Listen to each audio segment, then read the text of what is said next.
I was in a public safety committee meeting, and it took the whole time. So anyway, I'm a few minutes late, and I apologize for that.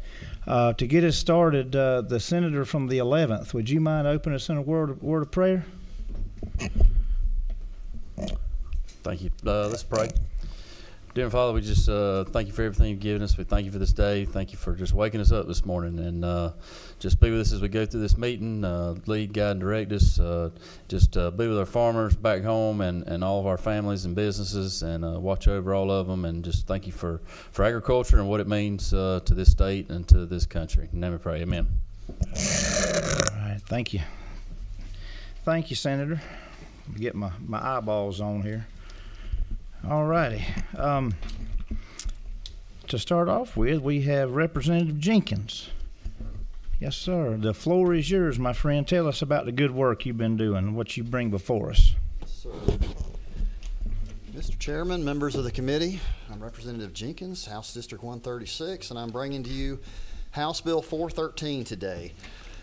This bill basically prevents local municipalities from prohibiting farmers from operating portable sawmills on their farms. A couple of legal points to point out on lines 12 through 14. It cites the Georgia law that allows the state to do this. Essentially, we're considering this an agricultural practice, and local municipalities are not allowed to regulate agricultural practices. In this code section, of course, this has to be done from time to time to further define what an agricultural practice, and we're defining this as an agricultural practice. Also in line 35 and 36, it does specifically say that this doesn't prohibit any local municipality from adopting or enforcing any zoning. So they do have the authority to say where we farm and where we don't farm. They can, agricultural zoning or commercial zoning or residential, that's all up to them. But if it is zoned agricultural and there's farming there, then you can farm there, and this is a farming practice, essentially is what it says. So a couple of points to put this in further context. All small farms rely on multiple income streams. The median size of a farm in the state of Georgia is 250 acres. When I retired from the Army, it's been almost 10 years ago, I got a beginning farmer loan from the USDA and bought my land and such as that and set up. And like many veterans, I had a period of unemployment, and I used one of these little sawmills to basically stay afloat for about a year. So it certainly helped my family.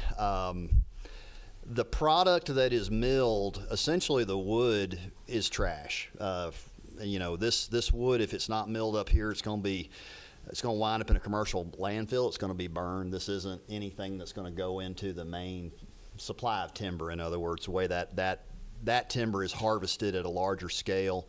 So this really helps us out keeping something we don't want in our landfills out of our landfills, and allows people to actually make something that's worth some money that they can get profit off of. And finally, our farmers are the custodians of our green space in Georgia. That's particularly more important in urban areas where a lot of this zoning conflicts tends to manifest itself. But our farmers can't maintain this green space and give us these beautiful views and clean air to breathe if they can't be financially, if their operations aren't financially viable. So this helps protect an income stream. This problem was brought to me, as a result of some of an issue. The particular they basically wanted these mills moved to a commercially zoned location and off the farm. In order to put some guardrails on this, we did define a mobile mill as one with wheels and a trailer hitch.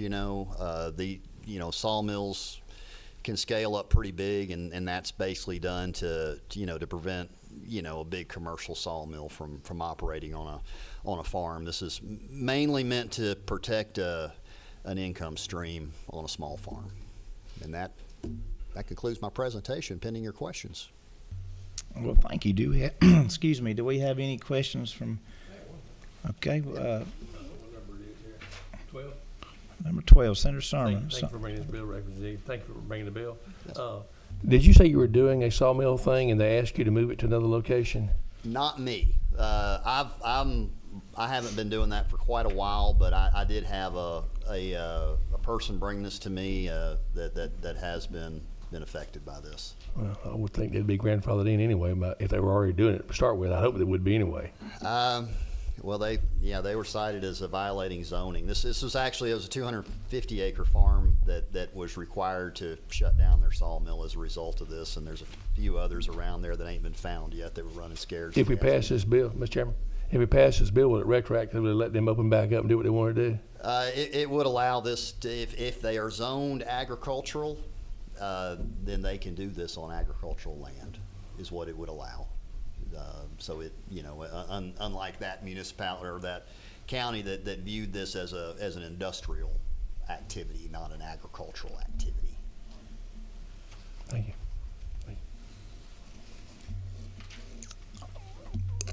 Chairman Walker. Mr. Chairman, thank you. Representative, I wasn't as prepared as I'd like to be, so I wasn't aware of this bill today being on the agenda, but that's on me. So I have a couple questions, if you don't mind. So a lot of our counties, particularly, the smaller counties, more rural counties, where this probably actually is not ever going to be a problem because they don't really bother each other about stuff like this. But so many of our counties do not have zoning. And if this was to take place in a neighborhood that was, in a city that's in a densely populated area of a city that has no zoning, and they don't have, ag zoning or any kind of zoning, and I don't know if it's loud or if there'd be traffic, but I mean, it just seems like there could be some concerns if you're on a small half acre lot and your neighbor's right up on you, that kind of thing. Has anybody pushed back on this? I mean, has GMA? So I socialized this with the municipal GMA and ACCG, and they didn't provide any input. The reason why I specified it as agricultural zone property is because this is typically more of a urban issue. I'm not aware of. I would think if a county was concerned about that, they'd adopt zoning. But in places where they have adopted zoning, the concern is that they can have farming where they want farming and not where they don't want farming, and agree that at an end of a subdivision, this could be, much like running any other business in a subdivision, could become problematic. So that's why we didn't want to, because even in urban areas, there's farms and there's farms. There's they have horse farms and barns, but it's zoned residential, and that's not really a farm. It's they have land around there. But so this was primarily designed to keep those people that make money off the land able to make money off the land. And if and I would say if you have no zoning, there's a lot of other things that could probably manifest themselves as problems as well. I know when I was years ago in Clayton County Police, we started getting a lot of immigrants, and they had to pass an ordinance against slaughtering livestock in subdivisions. So I know these problems evolve over the years and change, and Yes, sir. One more question. What did it pass? What was when you passed it out of the House? Did anybody speak against it? Did anybody vote against it? We had no one speak against it. We had several voted against it. They were concerned that it was a preemption. Okay, thank you. Let me ask you this concerning Chairman Walker's question. If this is for agricultural zoned land, if there is no zoning at all, would it apply? If there is no zoning, it would not, but if there's no zoning, I don't know how you could tell them they couldn't do it either. I mean, so, and that's why we restricted it to that as far as, you know, what we're doing. is- Go ahead, Mr. Chairman. I'm not trying to make your life difficult, and I know we're all running from one thing to another, but did you consider at all having a minimum acreage or? The reason why I went with the zoning is just to respect the county's ability and the local government's ability to do that, and to allow them to use that as that is their tool to decide where things happen. So that's why I went with that route. But I guess my concern, Mr. Chairman, is if somebody's on a 1/4 acre lot and they in a subdivision or a community in a city really, and they don't have zoning, but they're on a 1/4 acre lot, they got neighbors all around them. I mean, to me, it's kind of intrusive. It'd be one thing to just do it as a hobby, do it to take care of some trees on your own property, but to be taking in lumber and trees and all from other people and doing it as a business, it does seem intrusive to me. If we don't have some sort of acreage limitation or some sort of kind of buffer for your neighbors. well, this bill, if that became a problem, they could certainly regulate that however they wanted to. at I the think local after the level. horse is out of the barn, it's too late. I don't think you can retroactively pass zoning and put somebody out of business Right. once they've got an established operation going. It'd be very difficult to then say, well, we're going to now set up a city planning and zoning department and pass all this and say you can't do it anymore. Right. I mean, we had we had strip clubs in our county for the longest time because there was no ordinance or zoning against it, and the only way the city was able to ever get rid of them was when the property changed hands. Right. We don't have them anymore, thank goodness. Right.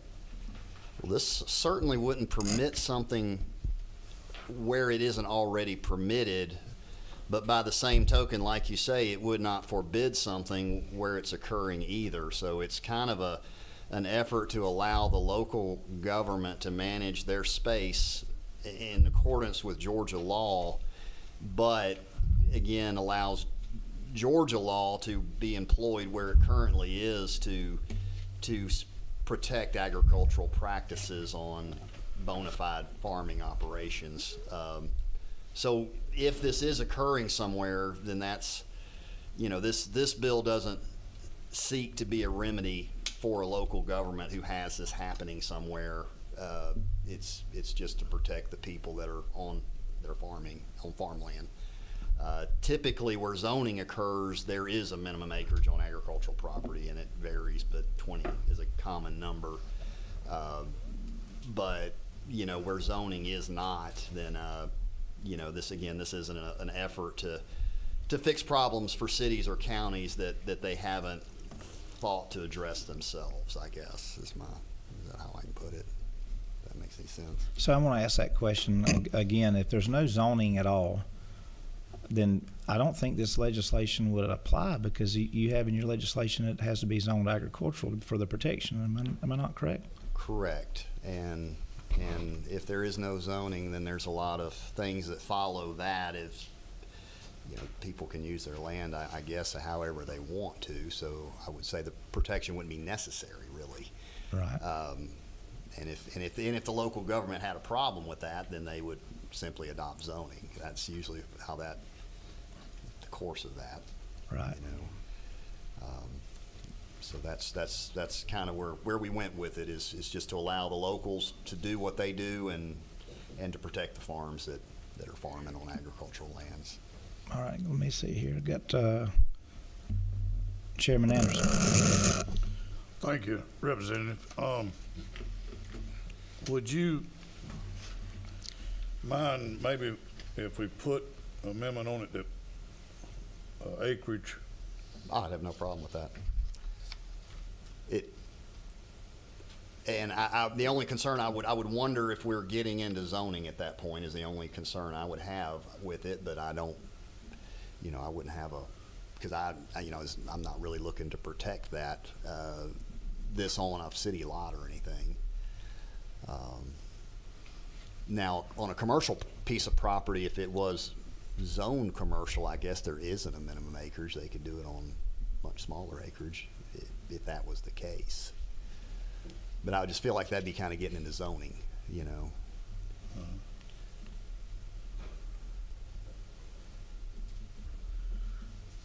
Okay. But I wouldn't object if that, if council would think that would be appropriate or legal. Mr. Chairman? Just a minute, Chairman Walker's. I'm sorry. Go ahead. You're gonna wish I hadn't come. You're good.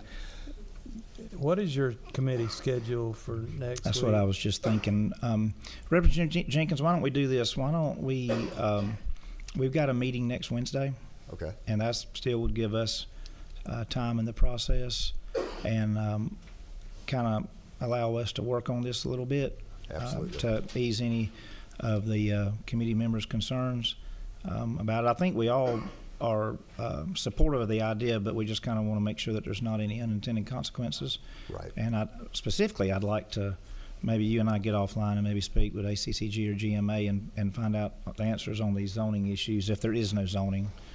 I don't know the answer to that. Would that be okay with you? Yeah, that'd be fine. That'd be fine. Okay. Let's do that if it's all right with you. We'll get together tomorrow or later today and Okay.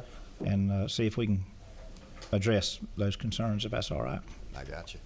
All right. Thank you, my friend. We appreciate you, and I'll be talking with you later today. Thank you much. All righty. Now, the next bill will be a hearing only. Representative Carter Barrett, and I think there may be some folks that are. Did we put out? Okay, we've got a sign-up sheet.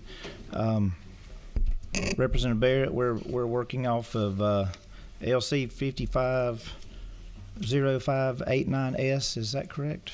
Yes, sir, Mr. Chairman. Okay, let me turn your mic on there.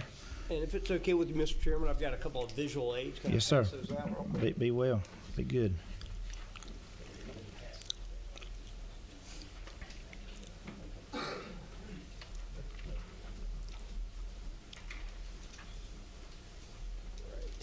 Thank y'all for letting me join y'all today for this hearing. And it's just a conversation that is long overdue. HB 529 is named the Georgia Online Automatic Renewal Transparency Act. Everybody in this room probably, all the way, everyone in this room has probably been surprised or shocked by an automatic renewal on a subscription they've gotten over the years. I've given you a visual aid or two up there, just as a couple of examples. I've had no fewer than 5 examples in the last month of something like this. One of those there is a newspaper subscription. You start out at $52 a year. They bombard you with 200 emails during the year of miscellaneous things, and then they send you one little email one time and say, oh, we're renewing you.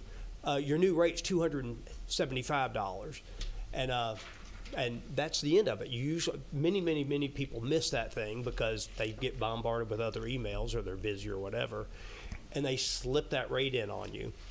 There's a second example there. That's an annual renewal, a Best Buy annual renewal that I get that I don't have, and yet they continue to send that to me and continue to bill me. If you go to the link on that piece of paper that they give you, there's no way to exit that subscription or even find out what they're talking about. So you dial the phone number that they give you on there, and the phone number directs you back to the link. It's an endless loop of baloney that you can't get out of. These things go on and on and on. And the purpose of this bill is just to create this conversation that we're going to be having today, and it's just overdue. You know, a lot of times you'll get these subscription renewals, and it's not just that they renew you, and well, we've got you for the next year. I've got an app, a LandGlide app that I subscribe to, and it's an excellent app. I love these things. These are great companies, great providers. They do great services. There's just a little challenge here, and we are, consumer affairs. Consumers do need looking after a little bit, and the LandGlide app I just got, another good example. Oh, your apps, we're renewing you for the next year, and this is your new rate. And if you don't see it, well, you can cancel it at any time. So I went in just for kicks to cancel that one. And what it said is, okay, you're canceled. Great. Your subscription is good through March of 2026. In other words, you're not getting your money back. And my point is, everybody that I know, when I talk about this bill, everybody has a, oh gosh, that happened to me story. And I just bet you that a lot of people in this room have too. The Georgia Online Automatic Renewal Transparency Act addresses the challenge with automatic renewals of subscriptions. The bill is working off of existing legislation that was passed 2 years ago by Vice Chairman Houston Gaines. This bill is intended to make just a few incremental little changes that should solve much of the problems for folks. Presently, it's incumbent on the consumer when you get a subscription. Let's say you get a 1-year subscription to the newspaper. It's incumbent on you to go out there and say, I've got to put a tickler on my calendar a year from now. I've got to remember to come back and take a look at this thing a year from now. And if I don't, it'll just automatically renew. But the thing is, when you bought that subscription, you bought it for a year. All this bill really is intended to do is to say, a year means a year. You can offer me an automatic renewal of my subscription. You can wrap it up under the guise that it just makes life convenient. You don't have to mess around with this thing next year. That's all well and good. You can continue to offer me that automatic renewal, but you ought to also have to offer me the option to have it terminate at the end of that year. And that's essentially all this bill does. It says, I'm buying your stuff for a year or 2 years or whatever, and at the end of the time, it's over. I go to Sirius satellite radio. I love it. Use it all the time. Every single year, I've done no fewer than 5 or 6 times. I get it for $6 a month. I use it for a year. At the end of a year, every single time it goes to $35 a month. And I have to get on the phone and I have to haggle with someone, sometimes from another country, and talk about my subscription. And we work it back down to $6 a month. Every single time. Now they're better than others because they actually will let you set up your subscription to terminate in a year, but you have to work at it. But and then when I get in my car to go to Florida, I realize, gee whiz, I can't listen to the radio. I can't listen to CNN or Fox News because my Sirius is out. And you know what it tells me to do? It says I have to go renew my subscription. But it's me opting in instead of having to opt out of this. There was a ferocious amount of feedback on this bill after it was passed. You know, the bill was out there for a good long time, and I didn't hear anything from anybody until it passed. And all of a sudden, people came out of the woodworks to give me feedback on it. There are many great companies out there that do things really well. And there are many companies out there. There are also many companies that are bad actors. The model is built to get you to get it and forget it. And when I want to sell you something and you think you're buying a 1 year whatever, I tell you, well, it's really 1 year. Give me your credit card. Oh, we're going to just renew you automatically at the end of the year. We'll just assume you like it so much you'll want to keep it. Now, it's no problem. You can cancel the thing. Only half the time there's this incredible friction, and it's very difficult to cancel, even if you do remember it. This contract, this bill does not speak to those short-term contracts, that month-to-month, that Netflix subscription or whatever. It does speak to the longer-term contracts, where they have the ability to jack the price up on you and lock you in for a good long time. All this bill does is give you that kind of basic option to say, at the end, I want it to end. And if you say, well, I want to offer you the convenience of an automatic renewal, that's fine too. You can offer me that, and I can choose that. But I can also choose to have it just terminate, which is what I intended in the first place. And that's essentially the bill. I do have a substitute version.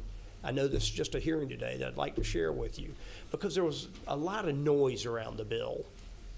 So I did what some other legislators suggested. They said, Carter, go speak to some of the lobbyists out there about this bill. Make sure you're getting plenty of feedback. We don't want to create any unintended consequences. So I met with the Georgia Chamber and I met with many others. The bill was actually on the floor to be presented and it got recommitted to rules on crossover. And so we hustled up and met with a few folks and met with legislative council, and we changed everything that they wanted us to change, and then some. Went further to skinny down the bill. And then we got a green light to go full speed ahead in the House. It passed 170 to 2 in the House. It's a truly bipartisan bill. I'm proud that Scott Holcomb, my seatmate in the Capitol, is a co-sponsor on the bill. I'm proud that Leader Efstration is the second signer on the bill. This bill is working off of a cornerstone bill that Houston Gaines passed 2 years ago. It's an excellent piece of legislation. And this bill is simply a teeny tiny incremental change to that legislation. It just says, when I get your subscription, you can't force me to be automatically renewing when I never intended to have a long-term, multi-year contract anyway. And that's it. But I do have an even skinnier down version for you guys to consider for the next possible meeting. But thank you, sir. Thank you. Happy to answer your questions. I have a couple questions, if you don't mind, and I have talked with a lot of folks about this. This is not the space that I normally work in. If we're talking about plows, or as the commissioner says, plows or sows, I'm more in line with that. But how many companies, do we have any idea how many companies this would impact? A gazillion but it will really only impact in an adverse way those bad actors who are trying to take advantage. See, this bill is not only about Carter Barrett and can I take care of my financial affairs and the 50 different subscriptions I have.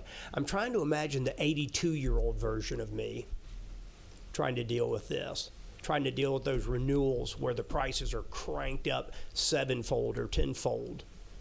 And we know what's happening because if you ask anybody in your family, you're going to find out. Yes, many companies are going to be impacted, especially the bad actors who have a business model that is designed to take advantage of you. There are 11 million Georgians who are going to benefit from this, though, because virtually every single family in the state is impacted by this. Let me ask another question. How do the online companies know that they're dealing with a Georgia customer?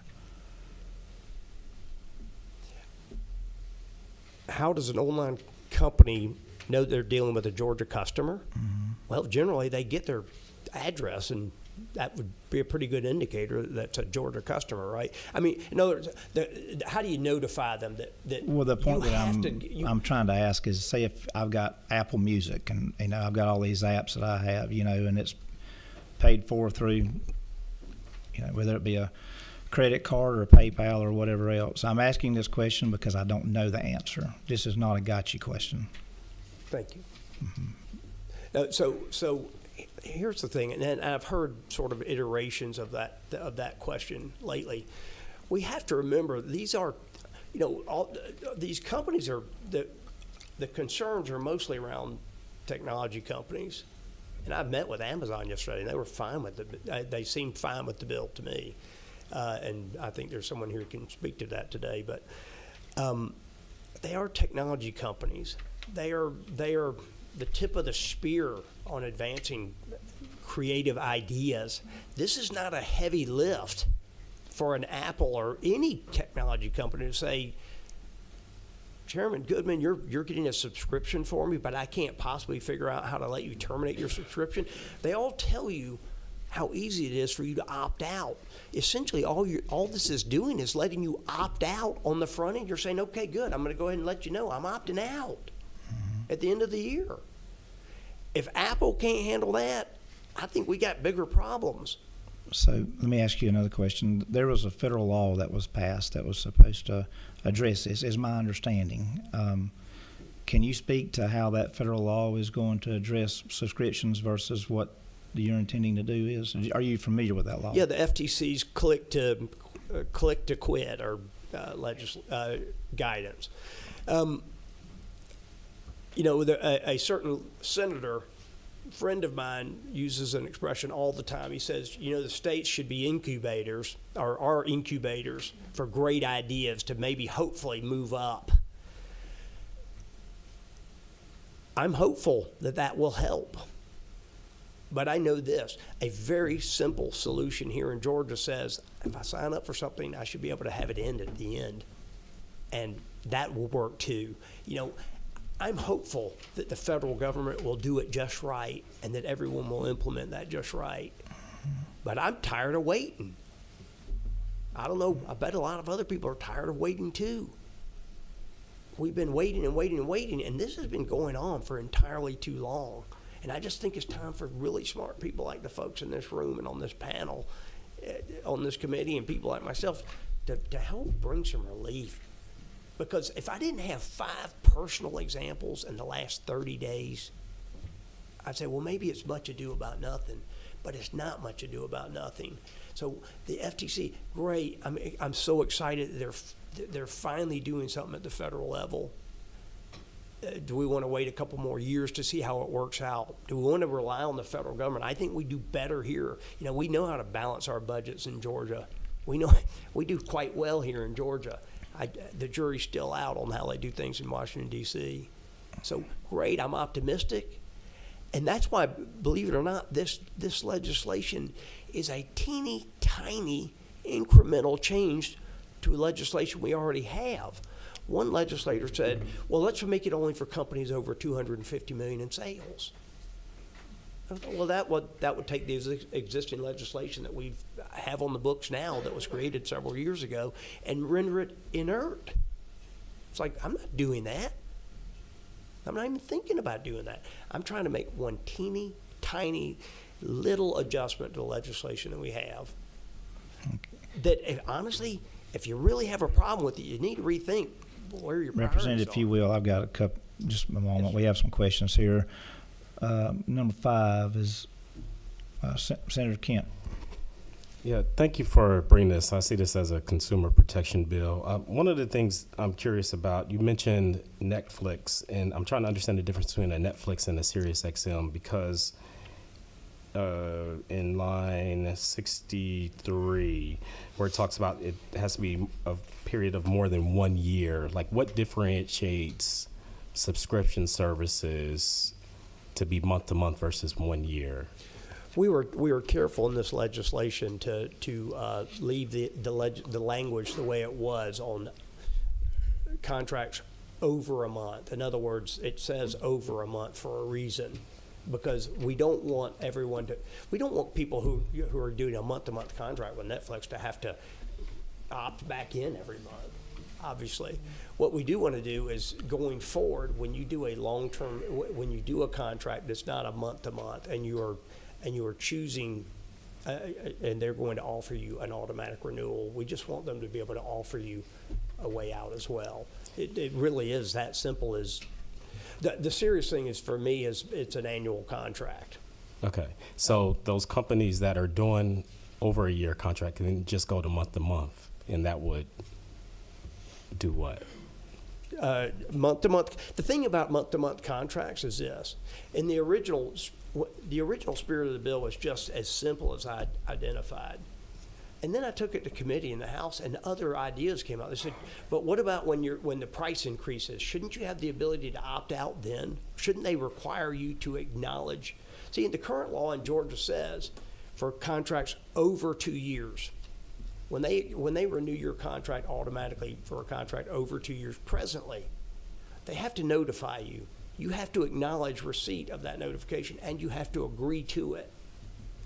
And that's what the law says now.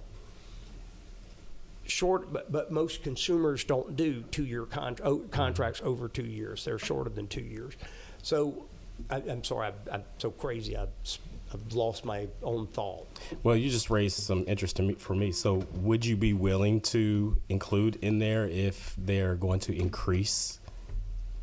Then that should be, I mean, if we're trying to protect consumers, a lot of times what happens is it's absolutely increased. that's an important component that came out of committee was, hey, when there's a price increase, they should have to notify you, and you should have to agree to it. And I've seen an example in the last week of a really good operator with a monthly subscription where they send you a notice on your phone and it says your price is going up to this, and at the bottom there's a button that says okay, and then you agree to it. And that was and you acknowledge it and you say, okay, and that's absolutely, I would be willing to consider that. That was in the legislation that was pulled out Oh, okay. on crossover because of some concerns. Okay. Senator Estevez. Thank you, Mr. Chairman. And thank you so much, Representative, for bringing this bill. I appreciate the intent, and I have a few questions that I want to quickly ask. I'm a regulatory lawyer and advise companies on how to meet regulatory obligations like this. And I've experienced, whether working inside a company, outside a company, and advising them, that sometimes the biggest issue is implementing this in a way that reduces errors on the company's part, but also reduces friction for consumers. And the vast majority of consumers, I agree with you, are concerned about renewals that are hard to cancel, can't get their money back, and we should be addressing those. On the other hand, however, I think the vast majority of consumers also rely on companies to just renew their subscription without any kind of friction. And if there is friction, they don't blame us, the rule makers, they blame the companies. So it's a balance that I want to make sure we strike. When we talk about a standard and making sure that we have one standard, we talked about the FTC, and I want to briefly talk about that in a second.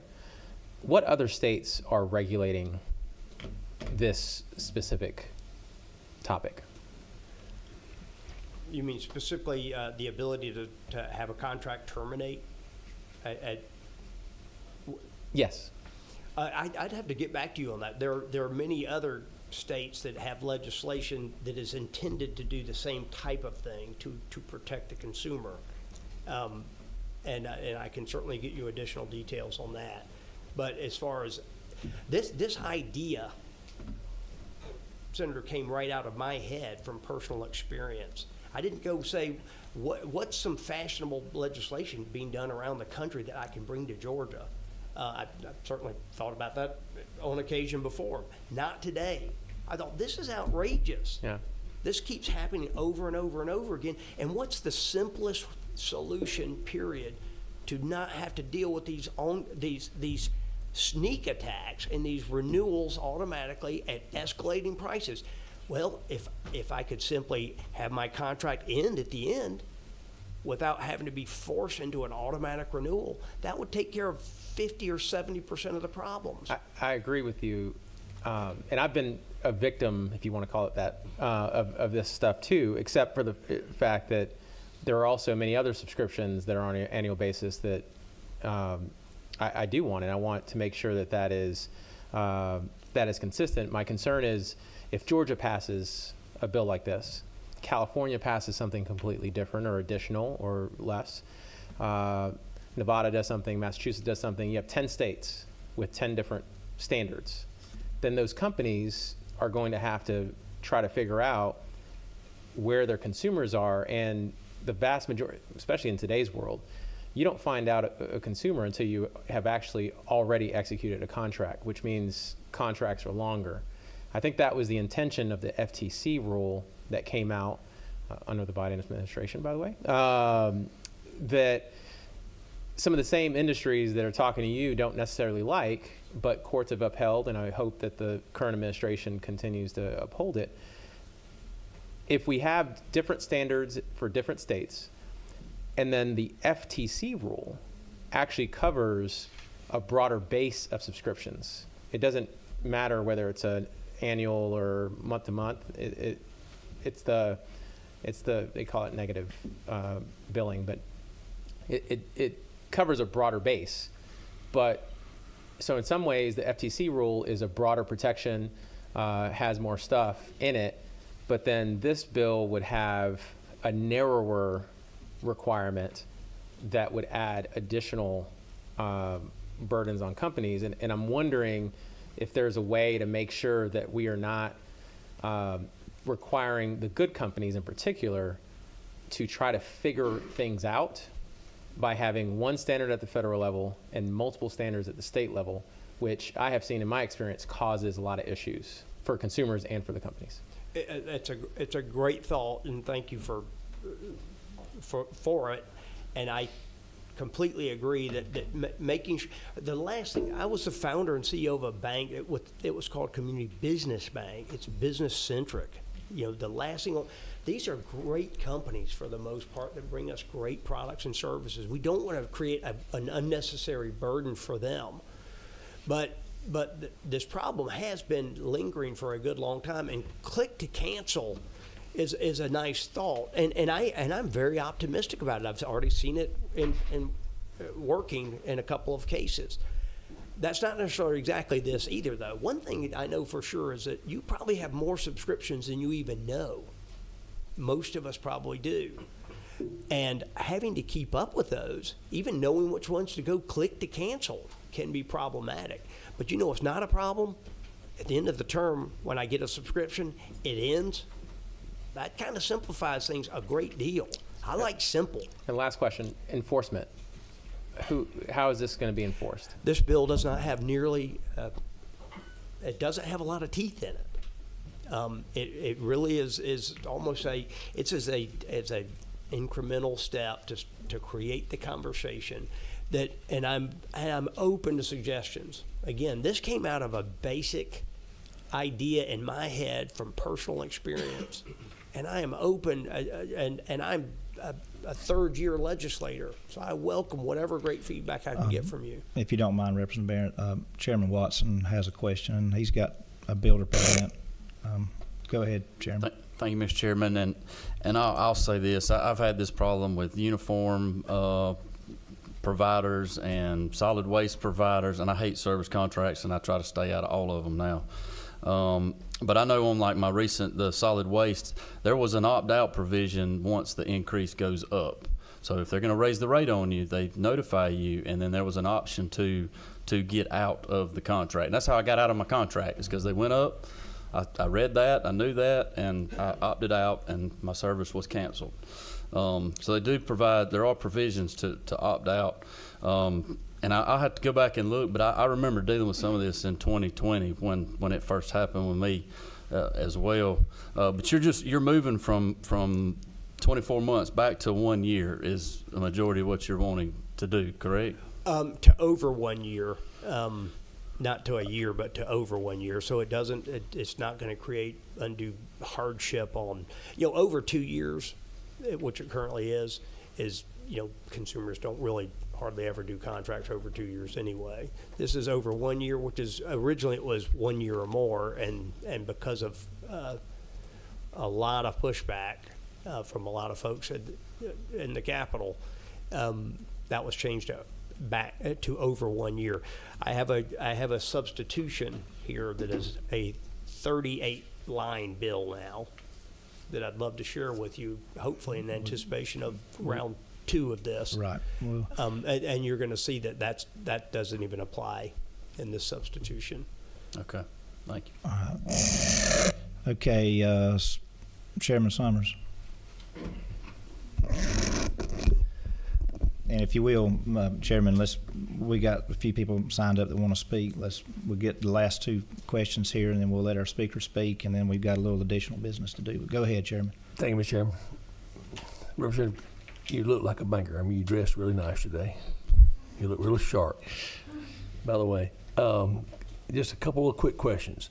You say you're in favor of the click to council, which we all are, if the feds pass that. 2 questions, if you don't mind, Mr. Chairman, 2 simple questions. Let's just say we get a subscription from somewhere out of state. I mean, you're asking some out-of-state company to have to conform with our laws and the conflict it would take in regards to saying council or not council, et cetera, et cetera, et cetera. Why wouldn't it be simpler? I'm just thinking out loud now. I'm an old country boy here. Why wouldn't it be simpler to just say that when you get a subscription that you have the option right then and there, put the option to say either I want it to be month to month or continuing until I counsel and be done with it, and not have to go through all the rigmarole that you're going through, and give the person the option to choose what they want. Because I'll be quite candid with you, I don't want you to cancel my Netflix, my Hulu, and all my crap. I can't remember my passwords. I dang sure don't want to go back in and have to redo them, okay? And this bill will not affected. Well, okay, but it can be morphed into other things. How things around here get morphed, you know what I'm saying? But I'm just saying, in general, though, if you give me the option to say, I'll take 1 month or I'll take a continuing agent, it's my job to opt out when I want to. I'm simply putting it on the table. Okay, what's your other question? I'll yield. Go ahead. Okay. I think that's what this bill does. If you want to have a month-to-month contract that goes on in perpetuity until you cancel it, you can do that, and they can continue to offer you that. They just can't tell you that that's all you can do. When you go buy that 1-year subscription, they can't tell you, well, it's not really a year. I mean, it's a year for now, but then it's going to automatically renew into something else for another year, unless you tell us it doesn't. And all this is going to do is shift the onus. If you say, no, I don't like that, it's going to take the onus off of you and having to put it on your calendar and remember it and go out and or see it on your bank statement and miss that email. And it's going to put the onus back onto them. The thing's over in a year because you opted not for an automatic renewal, which they can still offer you and you can still accept. You still have that option. But if you want to have the option, say, no, that's good for most people, but that's not good for me. I should have the ability to say, I'm buying it for a year, and at the end of a year, it's over.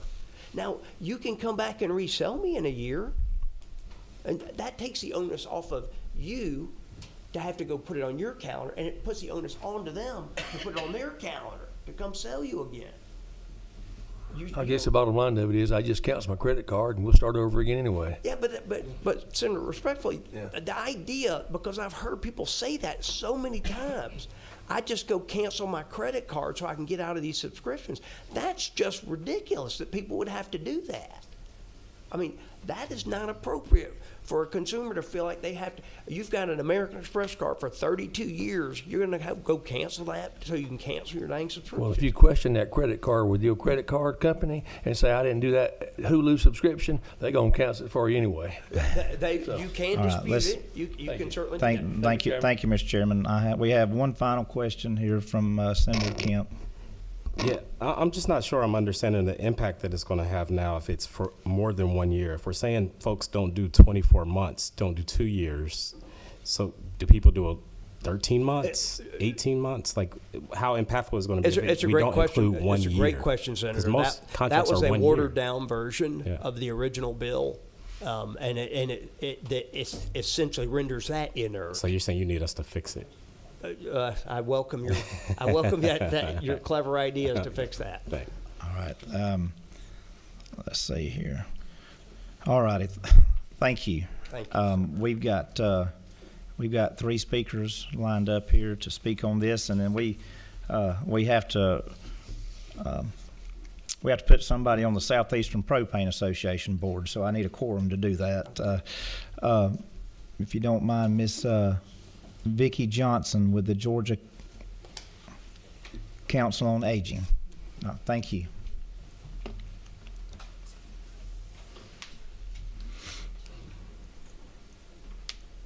Good afternoon, Mr. Chairman and committee members. Thank you for this opportunity. I'm here from a consumer perspective about this bill, and a consumer perspective from a lot of 82-year-olds that Carter mentioned in his remarks. We tend to be wary right now about online exploitation. We're very nervous when we get these emails that suddenly tell us, you've just been billed $532 on your American Express and you have to call this number to take care of it. Well, that really scares us. And so what I like about this bill is that it simplifies things for the senior consumer.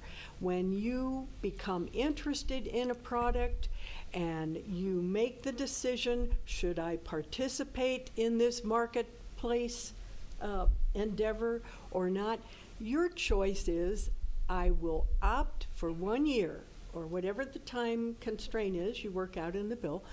I will opt for that, but I will not opt for a renewal because, first of all, nobody is telling me what the price is going to be.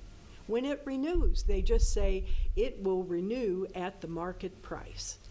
Well, if you don't have the chance to opt for a limited time, the next thing that happens to you is you have a huge bill on your credit card a year later, and you say, what in the world is this? And then you have to go through a lot of gyrations in order to make a change and to make a change in that contract. And you may not be able to afford the charge that was put on your bill, because that was not the budget that you had in mind for this kind of subscription service. So I'm looking at it from the older consumer point of view. Simple is better for us. We don't want to avoid the online marketplace, but we want to be protected as best we can, even if it's caveat emptor, buyer beware.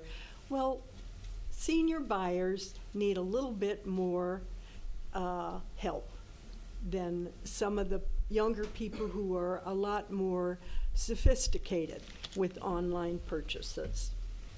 And so that's why the Georgia Council on Aging, when we learned of this bill, we voted to support it. It was not one of our original legislative priorities for the year, but we have voted to support this bill for Council on Aging and COH. Thank you. Any questions? Thank you, Ms. Johnson. We appreciate your testimony. Next, we have John Watson from Amazon. Good afternoon, ladies and gentlemen. Mr. Chairman, as a non-technologist, I may only be less prepared than you to have this, but here goes nothing. Senator Estevez, I certainly think you, from an Amazon perspective, articulated in an impeccable fashion the dilemma that we face in terms of trying to do right, do well by the technology that we provide, but also working in an environment with the transaction volume that friction is a real issue, and trying to figure that out and make certain that we balance those perspectives. So thank you for your commentary. The FTC rule at a federal level, I think we all, regardless of party, know that inaction at the federal level is a dilemma that we all face. However, in particular, the FTC, the promulgation of the rules have been finalized. Those rules are being challenged. However, there is a process in place. There's been work taken in place at the national level. And from an Amazon perspective, we're starved, frankly, on an issue like this for a national consistent solution.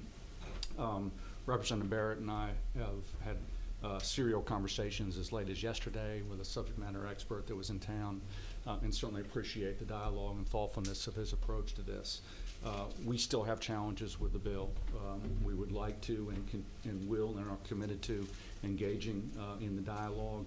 If I could let the committee take notice too, in particular, lines 43 through 48.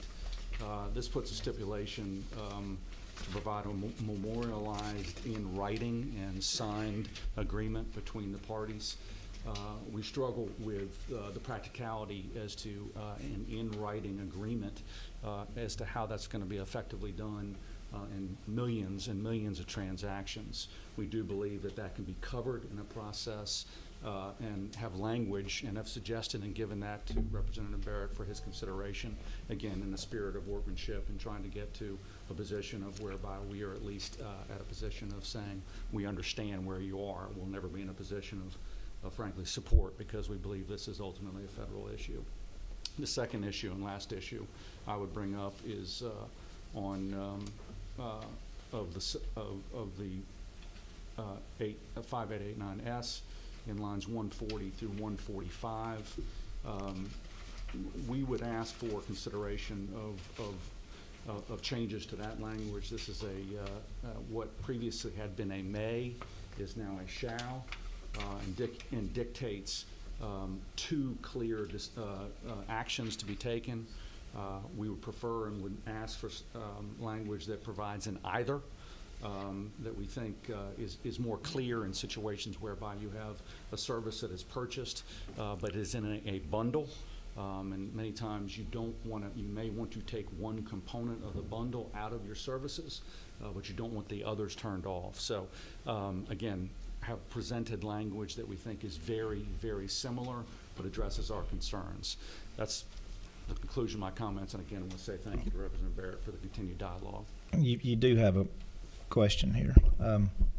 Thank you. Really Senator quickly. Estevez. Thank you, Mr. Chairman. Really quickly, I think you pointed out one area of inconsistency that this law would have with the FTC click to cancel rule in your remark. I'm not an expert on that, Senator. I don't know every component. I'm just saying I'm telling you okay. that Okay. it's an area I don't of want to go over conflict. to my skis on that. You know better than I. I'm telling you that it's an area of Yeah. conflict. Yeah. What I do think that it would be helpful, and it may not be helpful, but what I'm trying to envision, because we're talking about wanting it to be simple, and I empathize, and I want to make sure that things are simple. A company like Amazon having to deal with different states and a federal standard, if there's a visual for anyone out there of what one standard and the consumer workflow would be versus multiple standards and what the workflow would be. Because what that does is more steps, elongates the contract, more to do. I think it'd be easier for us to take a look and see the impact to a consumer. Because I want to make sure that we're being consumer friendly. Agreed, and yes, sir, agreed. That's all I got. Okay, we have no more questions, Thank you, Mr. Mr. Watson. Chairman. Thank you. Yes, sir. The last speaker is Miss Misty Holcomb of the Entertainment Software Association. The floor is yours. Thank you. And I will say, if you don't mind, we're running a little over, so brevity would be greatly appreciated. Absolutely. Before I lose my quorum here and they have to go to course. other meetings. Yes, thank you, Mr. Chairman and members of the committee. My name is Misty Holcomb, and I represent the Entertainment Software Association, which is the National Trade Association for the video game industry. I'd like to thank Representative Barrett for meeting with us. We had 2 or 3 meetings before it passed the House, and we really look forward to working with him. John Watson with Amazon just stated a lot of our concerns. We have provided some language that would address the material terms, like if a price increase happens, we provided some language that we think would clarify that. But as is, we do have some issues, but we look forward to working with him, continuing to have these conversations. But at federal standard, would be helpful, like the FTC, just uniformity across states when you're dealing with large companies whose consumers appreciate auto renewal, and our companies have robust cancellation policies and try to make it as easy as possible. So, All right. Well, you have no questions. Thank you for your testimony. Thank you so much. All righty. Thank you, Representative. We'll continue the discussion, and certainly had not only members in the building, but members of the legislature as well that have taken an interest in this. So we look forward to continuing the dialogue. Chairman, can I have passed out Yeah, if you, possible yes, sir, that'll be fine. And while Representative Barrett's doing that, we have one final piece of business, and I always mess this up. So to the members and to those in the audience, it will be ugly, but we, in terms of procedure, Rachel, I do my best. If y'all don't know Rachel is like my little sister. She's she runs the show. You know, they say in every organization there's a woman that really knows what's going on. Rachel is that woman, and she's a great American, and appreciate everything she does to help.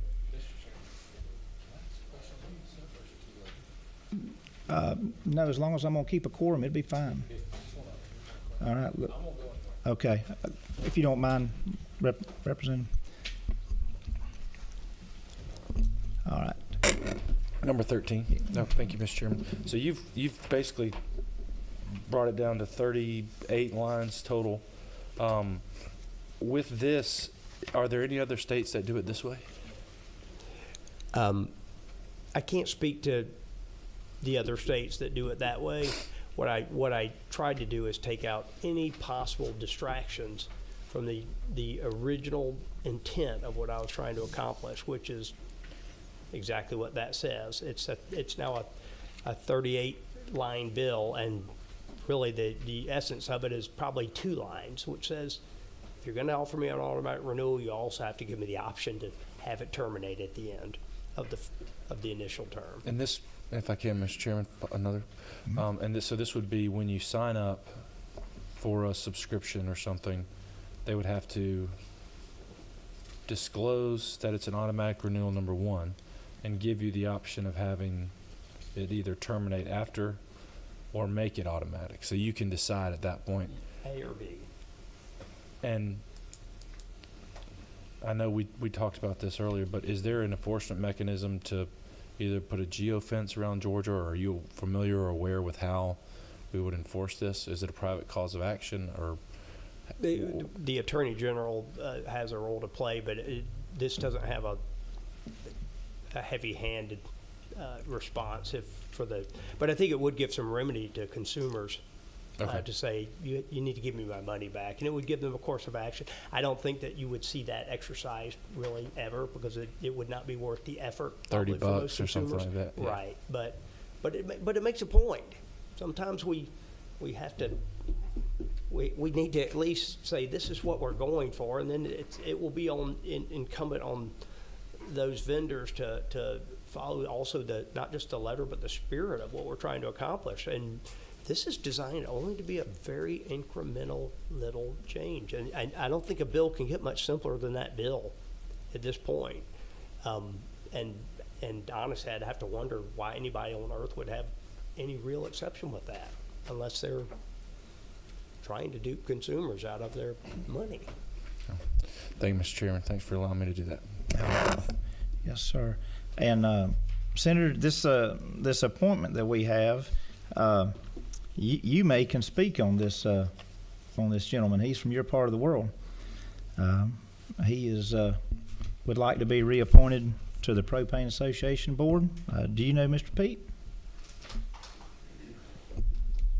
I don't know if I know him personally, but I know of him. Yes, Mr. Chairman. All right. Well, we're going to open the floor up for nominations for this board seat on the Southeastern Propane Association Board. So I'll make that motion, Mr. Okay. Chairman. The senator from North Georgia is going to make a motion to reappoint his constituent. And do we have a motion to close nominations? Okay. We have a motion from Chairman Anderson to close nominations. And at that, do we have a motion to reappoint Pete? Do we have to do it that way, right, Rachel? We just vote on it. All right. Well, is that right? Procedurally? Okay. Well, everybody in favor of all the members that are in favor of this reappointment, raise your hand and say aye, because Rachel likes everybody to say aye too. All right. Thank y'all. As I said, we'd get it done, but it would be ugly. Thank you, my friends on the committee, for sticking with me, and we will keep discussing both these issues. Thank y'all for your time today.